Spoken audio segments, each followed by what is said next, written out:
Que notre seule fierté soit la croix de notre Seigneur Jésus-Christ. En lui, nous avons le salut, la vie et la résurrection. Par lui, nous sommes sauvés et délivrés. Au nom du Père et du Fils et du Saint-Esprit. Amen. Le Seigneur soit avec vous. Demandons à la miséricorde du Seigneur de purifier nos cœurs pour nous rendre dignes de cette sainte célébration. Seigneur, tu n'es pas venu pour être servi, mais pour servir. Prends pitié de nous.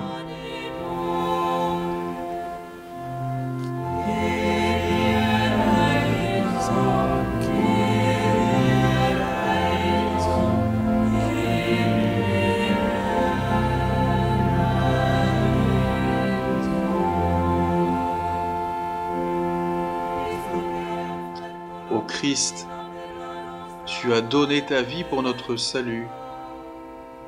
Prends pitié de nous.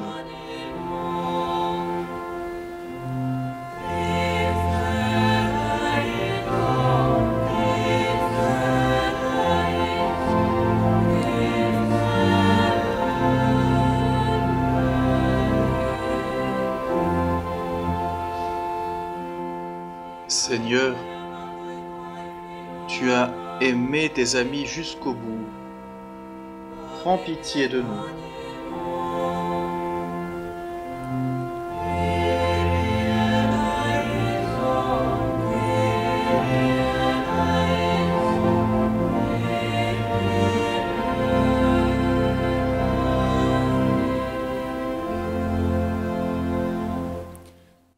Que Dieu Tout-Puissant nous fasse miséricorde, qu'il nous pardonne nos péchés et nous conduise à la vie éternelle. Amen.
Prions. Tu nous appelles, Dieu notre Père, à célébrer ce soir la très sainte scène où ton Fils unique, avant de se livrer lui-même à la mort, a voulu remettre à son Église le sacrifice nouveau de l'Alliance éternelle. Fais que nous recevions de ce repas qui est le sacrement de son amour, la charité et la vie. Par Jésus-Christ, ton Fils, notre Seigneur et notre Dieu, qui règne avec toi et le Saint-Esprit, maintenant et pour les siècles des siècles. Amen.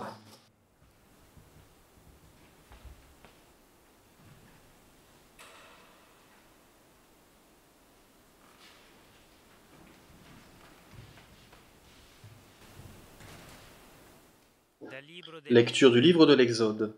En ces jours-là, dans le pays d'Égypte, le Seigneur dit à Moïse et à son frère Aaron, Ce mois-ci sera pour vous le premier des mois. Il marquera pour vous le commencement de l'année. Parlez ainsi à toute la communauté d'Israël. Le 10 de ce mois, que l'on prenne un agneau par famille, un agneau par maison. Si la maisonnée est trop peu nombreuse pour un agneau, elle le prendra avec son voisin, le plus proche, selon le nombre des personnes. Vous choisirez l'agneau d'après ce que chacun peut manger. Ce sera une bête sans défaut, un mâle de l'année. Vous prendrez un agneau ou un chevreau. Vous le garderez jusqu'au 14e jour du mois. Dans toute l'assemblée de la communauté d'Israël, on l'immolera au coucher du soleil. On prendra du sang que l'on mettra sur les deux montants et sur le linteau des maisons où on le mangera. On mangera sa chair cette nuit-là, on la mangera rôtie au feu, avec des pains sans levain et des herbes amères. Vous mangerez ainsi la ceinture aux reins, les sandales aux pieds, le bâton à la main. Vous mangerez en toute hâte. C'est la Pâque du Seigneur. Je traverserai le pays d'Égypte cette nuit-là. Je frapperai tout premier-né au pays d'Égypte, depuis les hommes jusqu'au bétail. Contre tous les dieux de l'Égypte, j'exercerai mes jugements. Je suis le Seigneur. Le sang sera pour vous un signe sur les maisons où vous serez. Je verrai le sang et je passerai. Vous ne serez pas atteints par le fléau dont je frapperai le pays d'Égypte. Ce jour-là sera pour vous un mémorial. Vous en ferez pour le Seigneur une fête de pèlerinage. C'est un décret perpétuel. D'âge en âge, vous la fêterez. Parole du Seigneur.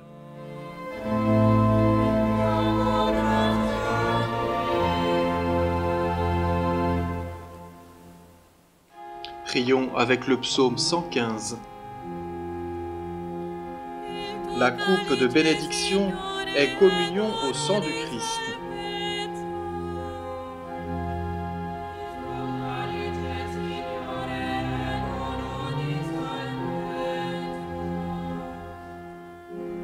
Comment rendrai-je au Seigneur tout le bien qu'il m'a fait?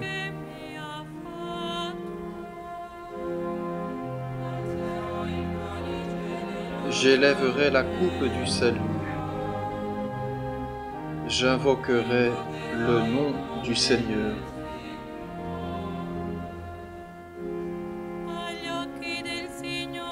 Il en coûte au Seigneur de voir mourir les siens.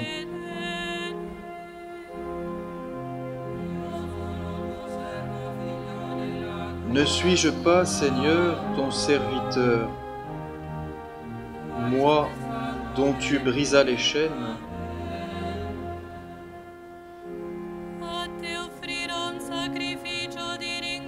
Je t'offrirai le sacrifice d'action de grâce. J'invoquerai le nom du Seigneur.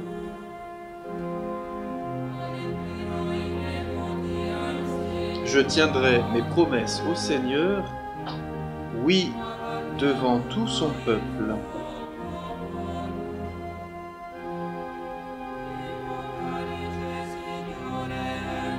La coupe de bénédiction est communion au sang du Christ. Lecture de la première lettre de saint Paul apôtre aux Corinthiens.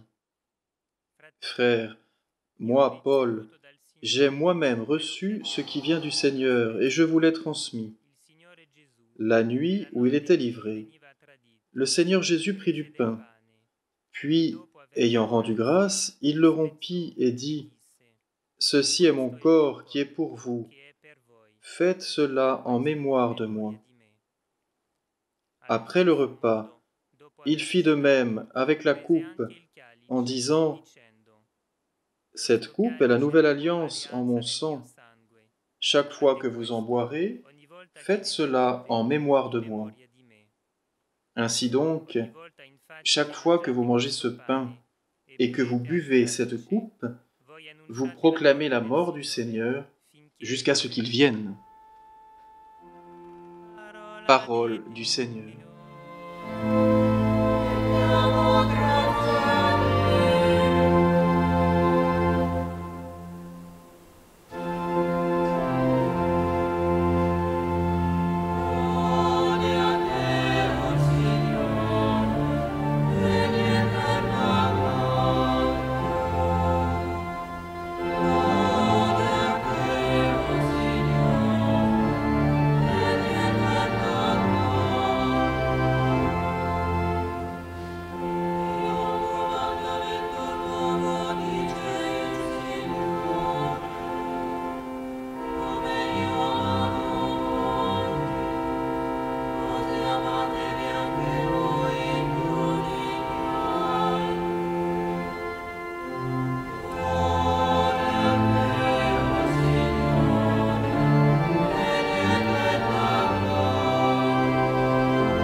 Le Seigneur soit avec vous et avec votre esprit.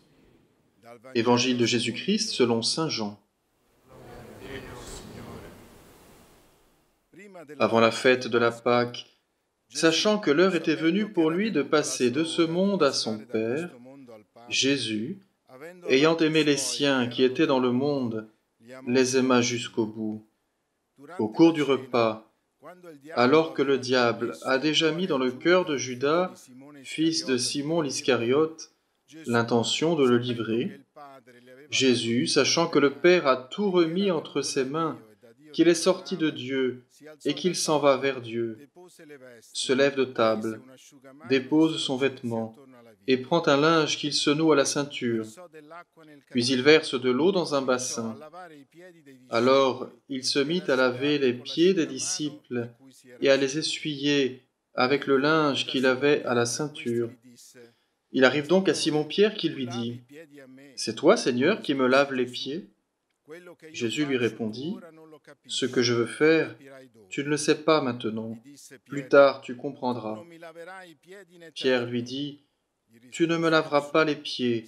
Non, jamais. » Jésus lui répondit : « Si je ne te lave pas, tu n'auras pas de part avec moi. » Simon-Pierre lui dit : « Alors, Seigneur, pas seulement les pieds, mais aussi les mains et la tête. » Jésus lui dit : « Quand on vient de prendre un bain, on n'a pas besoin de se laver, sinon les pieds. On est pur tout entier. Vous-même, vous êtes purs, mais non pas tous. » Il savait bien qui allait le livrer, et c'est pourquoi il disait : « Vous n'êtes pas tous purs. » Quand il leur eut lavé les pieds, il reprit son vêtement, se remit à table et leur dit : « Comprenez-vous ce que je viens de faire pour vous ? Vous m'appelez Maître et Seigneur, et vous avez raison, car vraiment je le suis. Si donc moi, le Seigneur et le Maître, je vous ai lavé les pieds, vous aussi, vous devez vous laver les pieds les uns aux autres. C'est un exemple que je vous ai donné, afin que vous fassiez vous aussi, comme j'ai fait pour vous. » Acclamons la parole de Dieu.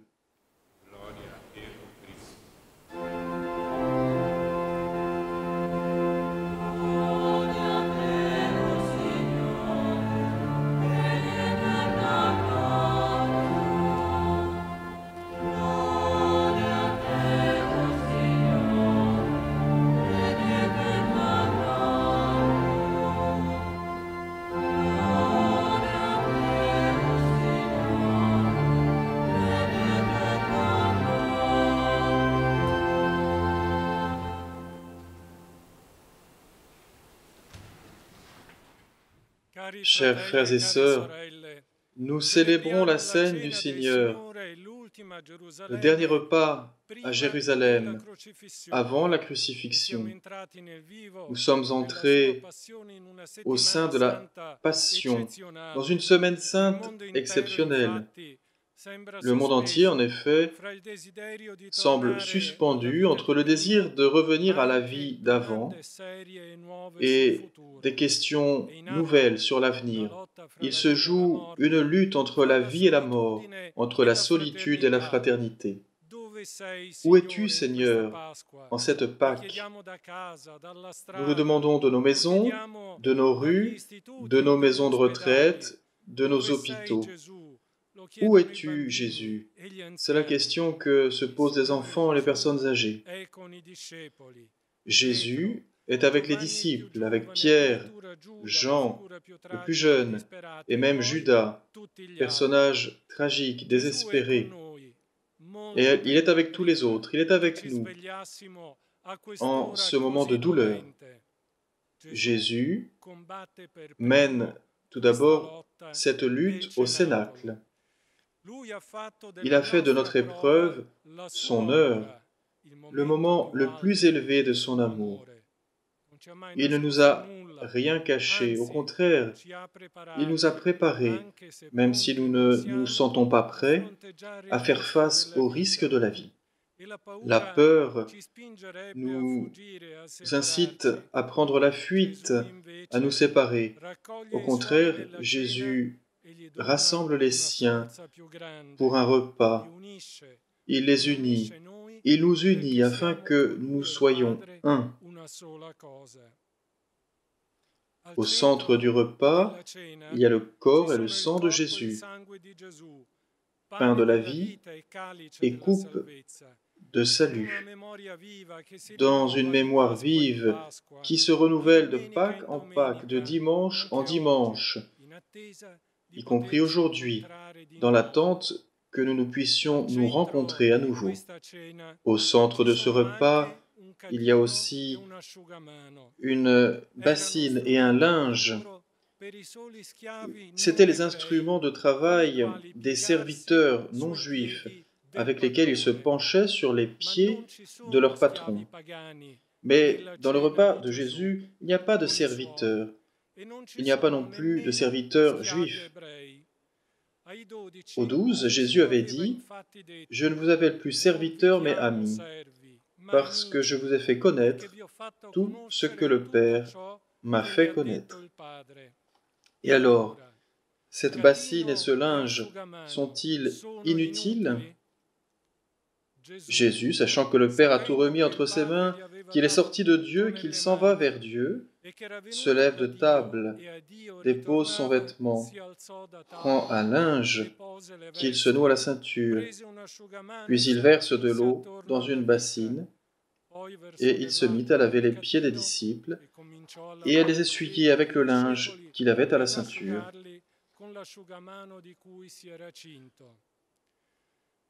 Tout ce que Dieu a mis entre les mains de Jésus, tout, oui vraiment, se trouve là. Un linge et une bassine, des matériaux bruts. Et pourtant, ces matériaux contiennent l'amour divin. Jésus se fait serviteur, le patron se fait serviteur, le maître s'incline sur ses disciples. Il n'y a pas de don plus grand. Cet amour divin devient tellement humain, dit le Seigneur. C'est un exemple que je vous ai donné, afin que vous fassiez vous aussi comme j'ai fait pour vous. Le cuivre de la bassine et le tissu du linge sont une matière modeste qui prennent vie entre les mains du Fils de Dieu. Tout ce que touchent les mains de Jésus est transformé, comme le pain et le vin, comme le bois de la croix. Bassine et linge deviennent plus précieux que l'or, car celui qui est lavé du Seigneur Jésus, libéré et purifié de la peur, est capable de faire de grands rêves. La bassine et le linge deviennent précieux pour ceux qui reçoivent des amis de Jésus la même tendresse, la même attention.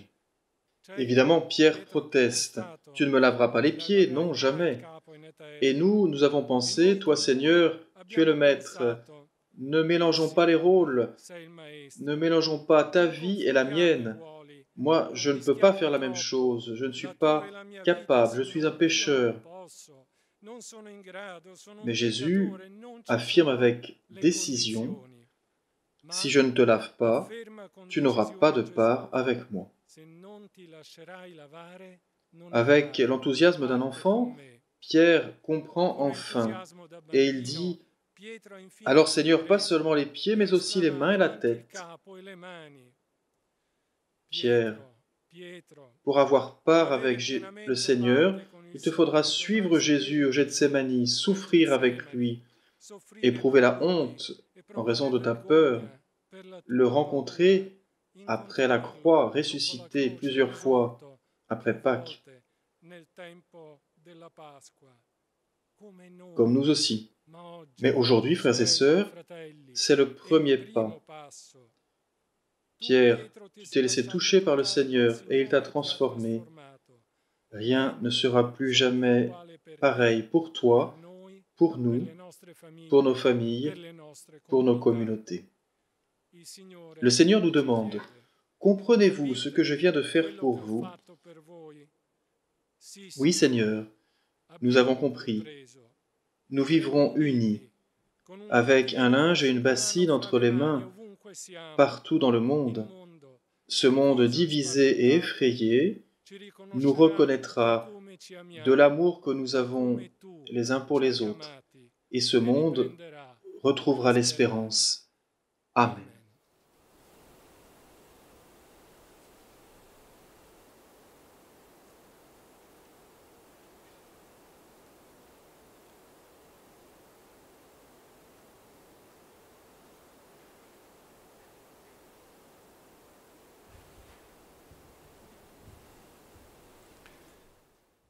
Tournons-nous vers le Seigneur d'une voix unanime et prions-le avec foi.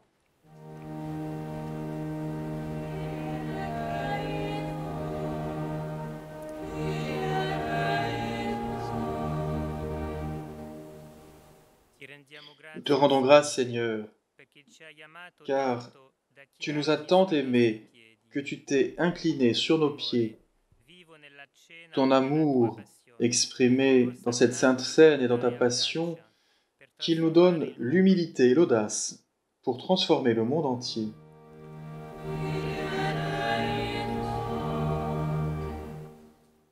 Te demandons, Seigneur, de nous rendre témoins de ta passion et de ta mort, unis avec le pape François et toute l'Église, afin que toute l'humanité parvienne à la joie de la résurrection.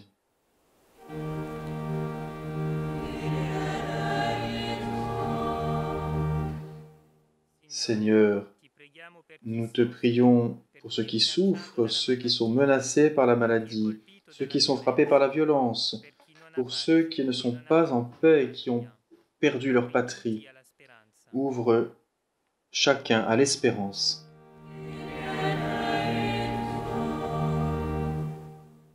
Fais, Seigneur, que les invocations des malades et des pauvres, accueillis dans ton cœur, nous trouvent dans la concorde et dans l'unité, dans une charité en acte.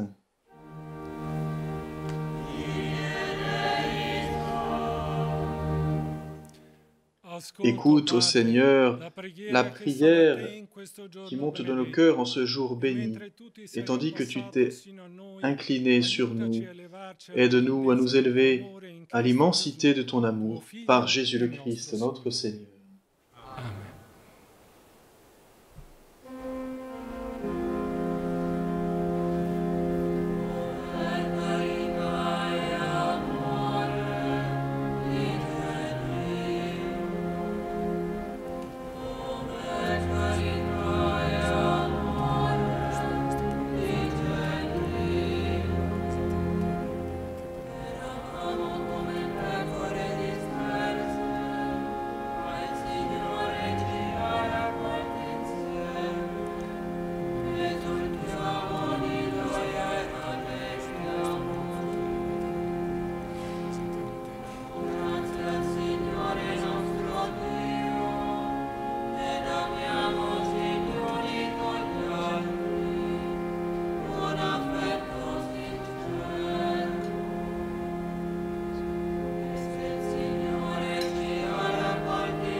Prions ensemble au moment d'offrir le sacrifice de toute l'Église. Pour la gloire de Dieu et le salut du monde.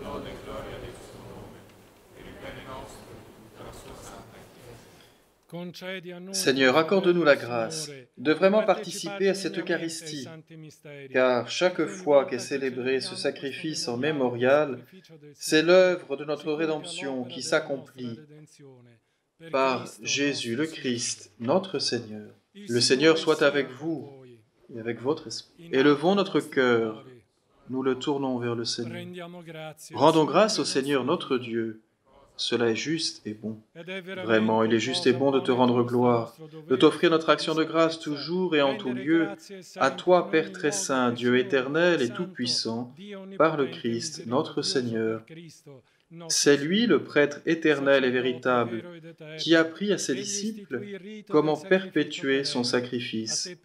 Il s'est offert à toi en victime pour notre salut.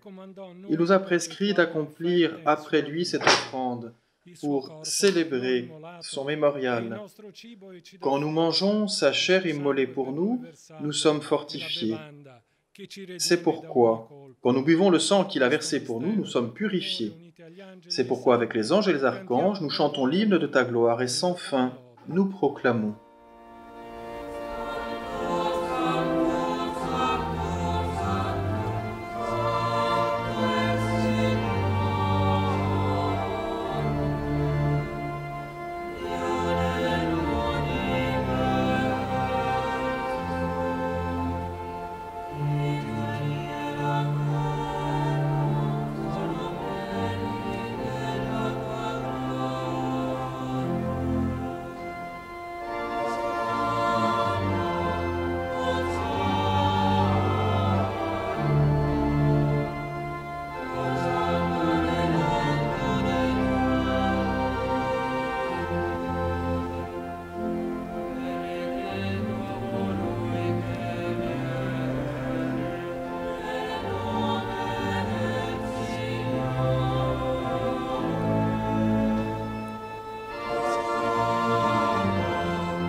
Toi qui es vraiment saint, toi qui es la source de toute sainteté, Seigneur, nous te prions, sanctifie ces offrandes, en répandant sur elles ton esprit, qu'elles deviennent pour nous le corps et le sang de Jésus le Christ, notre Seigneur.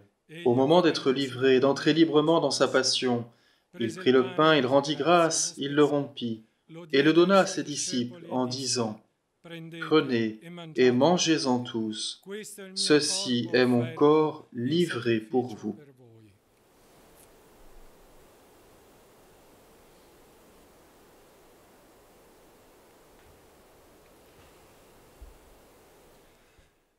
De même, à la fin du repas, il prit la coupe. De nouveau, il rendit grâce et la donna à ses disciples en disant, « Prenez et buvez-en tous, car ceci est la coupe de mon sang, le sang de l'alliance nouvelle et éternelle, qui sera versé pour vous et pour la multitude, en rémission des péchés. Faites cela en mémoire de moi. »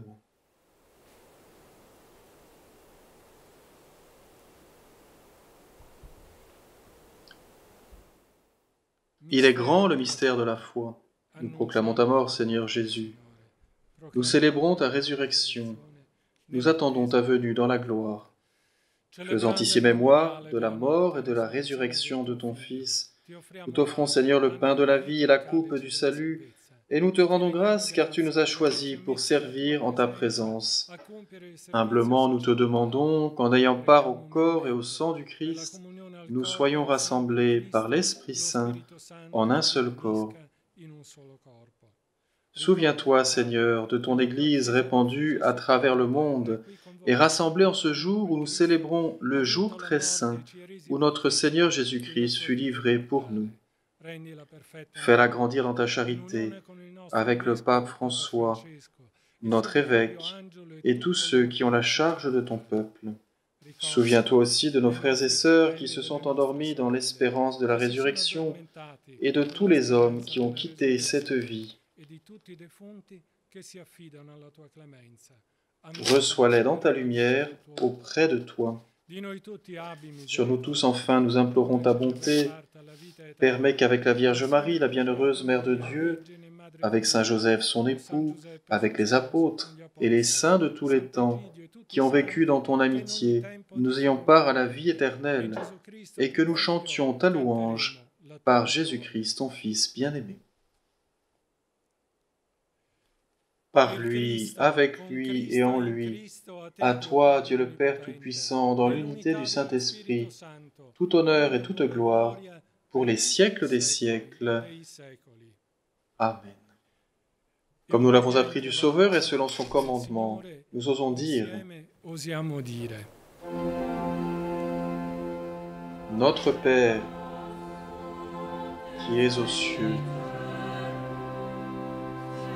que ton nom soit sanctifié, que ton règne vienne, que ta volonté soit faite sur la terre comme au ciel. Donne-nous aujourd'hui notre pain de ce jour. Pardonne-nous nos offenses, comme nous pardonnons aussi à ceux qui nous ont offensés. Et ne nous laisse pas entrer en tentation, mais délivre-nous du mal.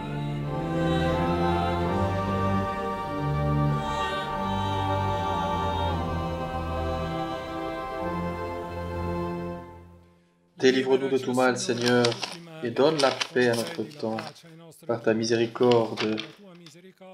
Libère-nous du péché, rassure-nous devant les épreuves, en cette vie où nous espérons le bonheur que tu promets et l'avènement de Jésus-Christ, notre Sauveur. Car c'est à toi qu'appartiennent le règne, la puissance et la gloire pour les siècles des siècles. Seigneur Jésus-Christ, tu as dit à tes apôtres: « Je vous laisse la paix, je vous donne ma paix. Ne regarde pas nos péchés, mais la foi de ton Église. Pour que ta volonté s'accomplisse, donne-lui toujours cette paix et conduis-la vers l'unité parfaite, toi qui règnes pour les siècles des siècles. Que la paix du Seigneur soit toujours avec vous et avec votre esprit. Que cette paix du Seigneur descende dans nos cœurs, tandis que nous l'échangeons avec nos cœurs et notre regard.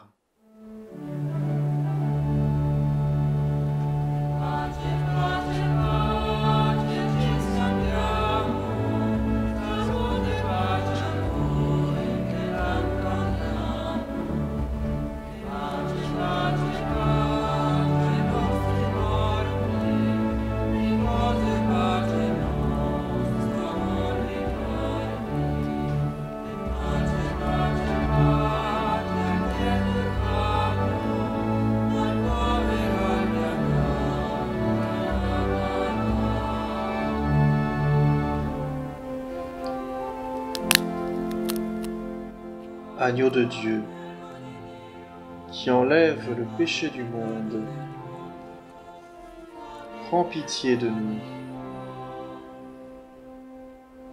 Agneau de Dieu, qui enlève le péché du monde, prends pitié de nous.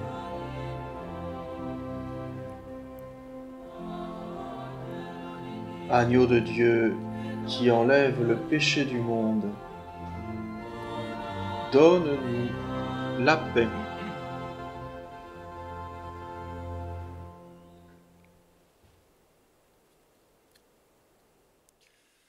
Heureux les invités au repas du Seigneur. Voici l'agneau de Dieu qui enlève le péché du monde. Seigneur, je ne suis pas digne de te recevoir, mais dis seulement une parole et je serai guéri.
Prions.